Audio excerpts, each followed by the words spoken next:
Thank you very much. I am Brooklyn Borough President Eric Adams, and I'm joined by Senator Andrew Gounardes and Councilman Justin Brannan, representatives in this area. And we also joined, as we were just having a conversation, with one of the tenants of the building, and I'm sure he's going to give you his assessment of what happened, Mr. Reyes.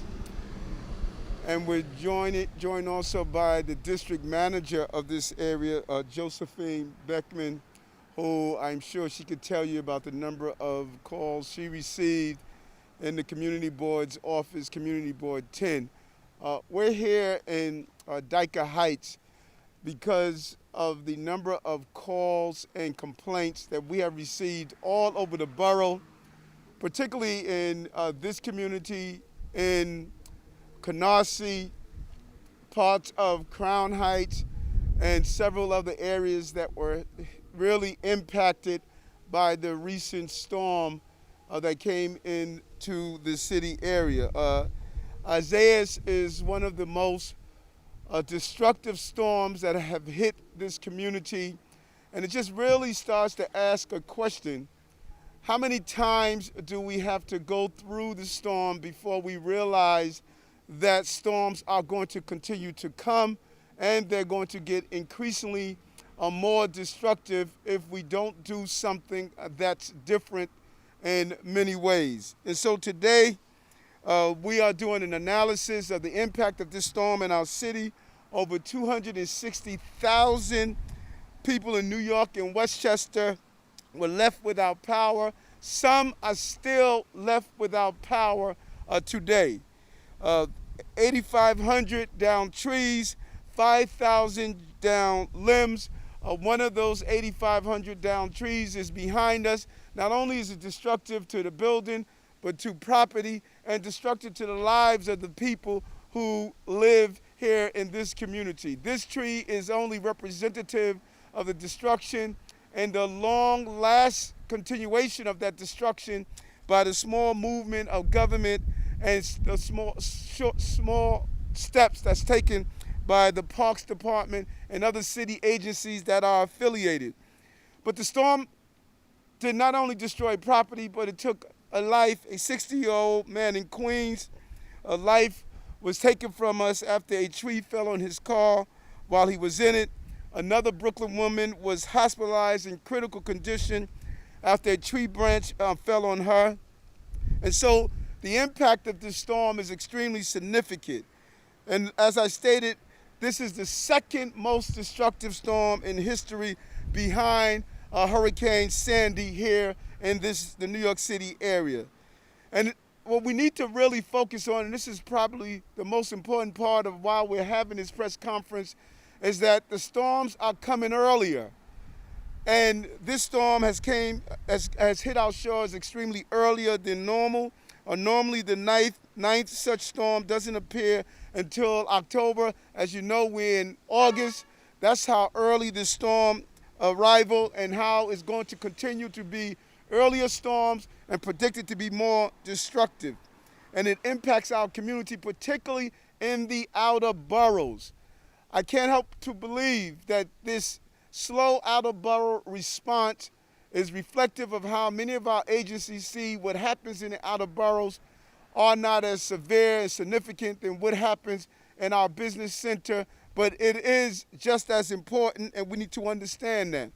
Falling trees, heavy winds can cause damage to the exposed power lines that you're seeing here. Something is really a day of the past, we believe. We need to look at how do we prevent this from happening. Climate change is causing stronger winds and frequent storms. That's something that we need to take into account. And there was an analysis that was done some time ago in burying power lines. It's about $1 million a mile. Some people will look at that number and believe the cost-benefit analysis is too costly. We say it's too costly not to bury power line. That is why we're calling on Con Ed and the city to take the following steps as we move forward. One, we want an up-to-date cost estimate from Con Ed on how much it would take to bury the remaining overhead power lines. Many of these lines, as you see, are in the outer borough. The last analysis took place in 2013. We were dealing with a different equation. Now it's time to revisit this cost analysis and see how we could bury finally the problem of falling trees on power lines and bury the problem of having service cut for sustainable periods of time. Second, we want to have a cost estimate to show the feasibility given the financial realities to put in place a serious public work initiative. As we reopen and rebuild our city, let's correct the problems of the past. Having a real, robust work initiative of burying our power lines will play a significant role in the work effort and the employment that we're looking to do in the city of New York. We think it's important. We want to also restore the city's tree pruning budget in advance of what is predicted by NOAA as an above average storms season. The process of pruning a tree, getting a response from 311 needs to move into real time. The dysfunctionalities create inequities. And we have a current labor-intense system of pruning the trees, getting private contractors, and allowing the removal of potentially dangerous scenarios before the storm. Let's be clear. Contractors don't want to deal with the city on projects like these because it is just too much filled with bureaucracy and red tape. We still can't answer some of the most basic questions that needs to be answered. If one wants to remove this tree, it's hard to determine how to carry it out and how to get it done. We think the DOB should engage in a 30-day process to review and simplify and ease the rules for private contractors to apply for assessment and pruning of trees. It's so important that we do a major review of this important part of dealing with the storms in this city. And we also believe we need to improve the Parks Department's real-time tracking tools to allow New Yorkers to look up and map out 311 complaints on different trees to ensure issues are being addressed in a timely manner. The current website of the Parks Department has not been updated since April. Someone please let them know we're in August. And we should start thinking about how do we manage the city and problems like this in real time. Real time is the order of the day, and our agencies must match that desire of real time. And so I want to turn it over to Councilman Justin Brannan. As Mr. Reyes stated, that after calling the councilman's office, they were able to start the process of cutting down the tree. But here's the key. They cut down the parts of the limb, they left, then they closed the job and said the job was completed. You don't need to look to see that this job is far from completed.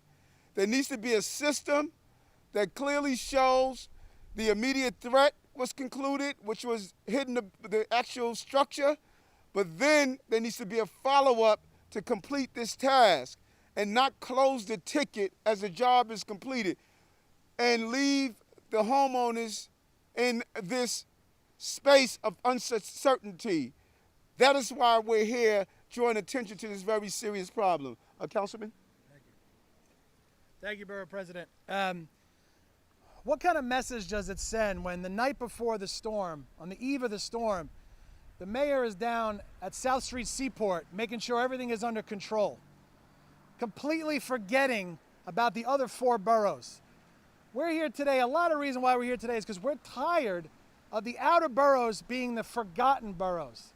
And when you talk about climate change, you think it's this big academic thing, right? And it takes big solutions, and it does.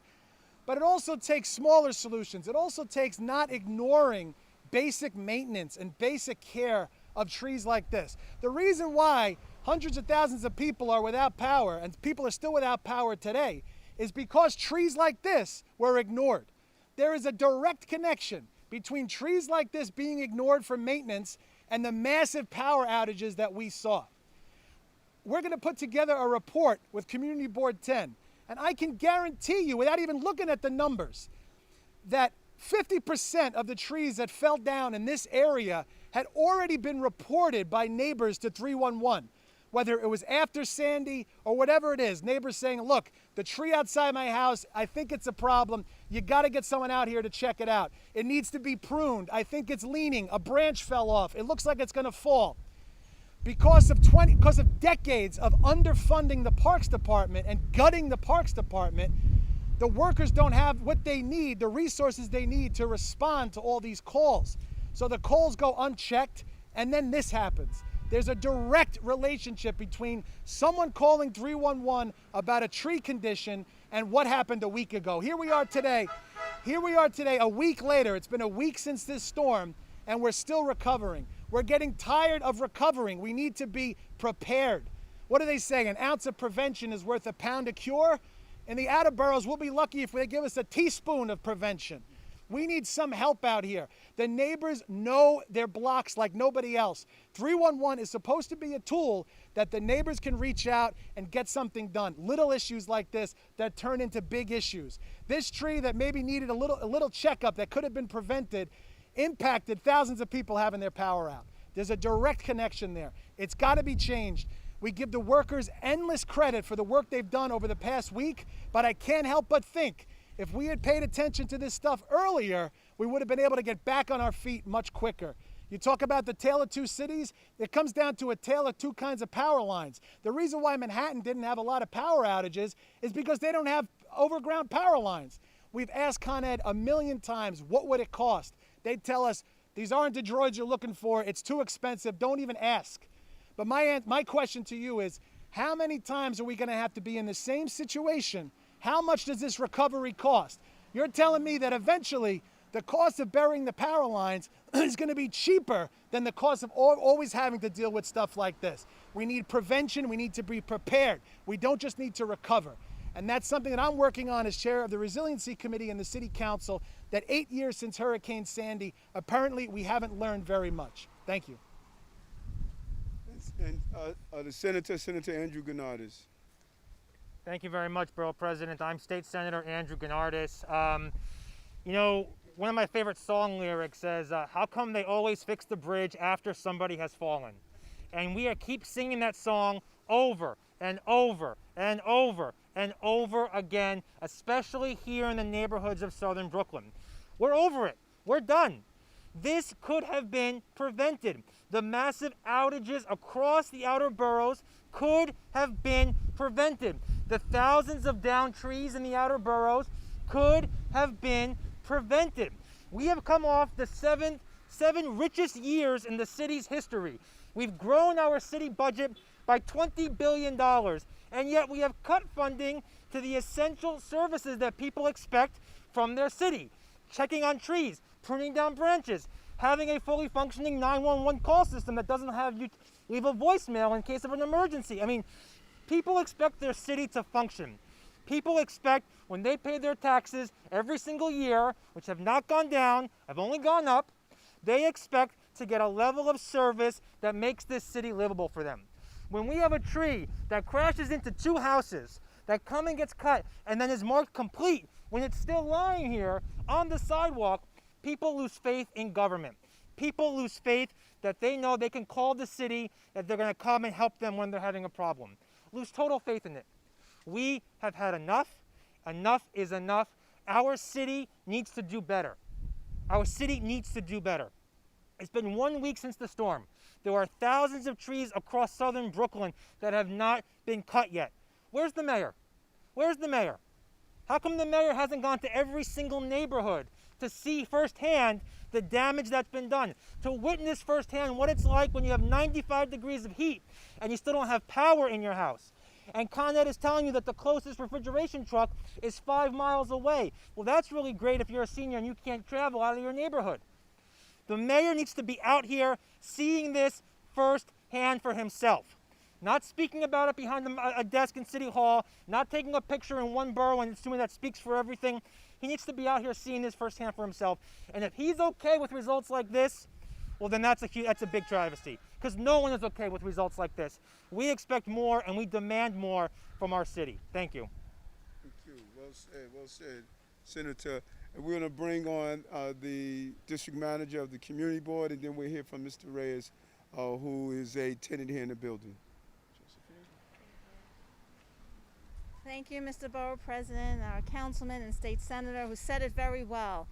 Here in Community Board 10, I believe we had the largest number of trees lost in this storm, with over 700 calls to 311 in Community District 10 and over 200 trees down.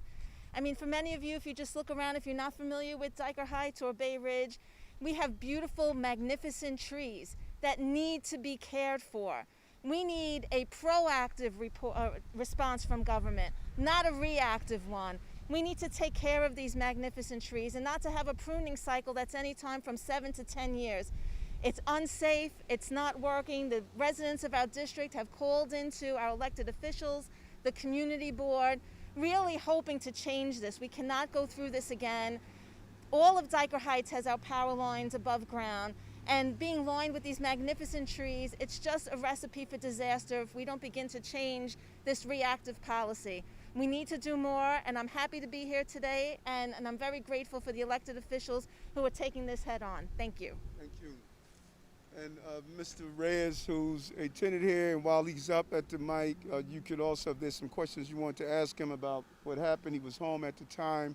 And we also want to thank the Assemblywoman Frontis, who we communicated with. Our district representative is here as well. Just do an analysis of what happened. Yeah, sure. How you doing? My name is Reyes. On the night that we had the storm, not the night, the day we had the storm, I was in my office. We heard a crack. And all of a sudden, I thought it was the window pushed back. Going to my bedroom, we see the shadow, hear my wife screaming, and the tree just went right through the windows, right through the house, right there, and also hit the neighbor's roof. Other than that, just like it was said before, right during the storm of Sandy, I had made 2 complaints. One for a tree that was right here by the fire hydrant that didn't look safe, and also the tree that just fell down. This was about 5 years ago that I made the complaint about it, and then all of a sudden now we're here. The tree that I complained about just fell right on our tree.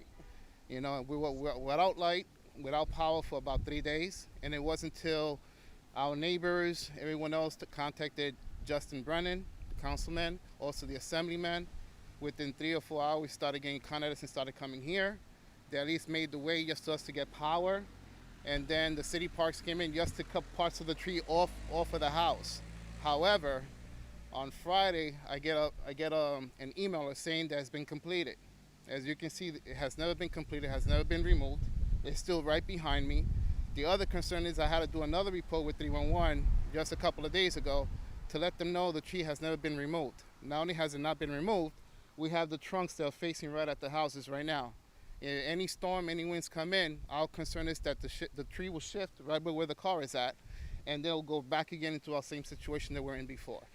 Our neighbor who owns the car, he called his insurance company. He even tried to see what he can do.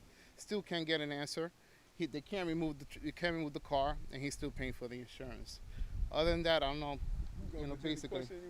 We're open any question to any one of us, but this is the person who has heard it. So if there's any question, we'll get you started. We're going to get the press first. We'll get you. Okay. Okay. Okay. All right. Thank you. I'm sorry. You ready? Yes. Thank you so much. My drug got thrown off. We are very fortunate and nothing happened to us. First, I want to appreciate you guys being here today. I'm not even pro Democrat. So I want to thank you, sir. I was told when I called 311 that the initial picked up stuff. I lived here. I talked to the truck and they said we can't get that. Somebody will come back and do it. Right. So we just have to wait. The question I asked you, and you might not be able to answer this question. Okay, they closed it. They don't have a plan on doing this. What's the plan?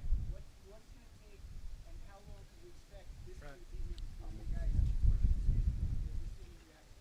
So what we're going to do is we're going to follow up with 311. We're going to follow up with the city, with the Office of Emergency Management, and we'll re-report this particular tree again, and we will have them come out again and not stop bugging them until they actually send a crew out here to come out here and take care of this tree. There are still trees down.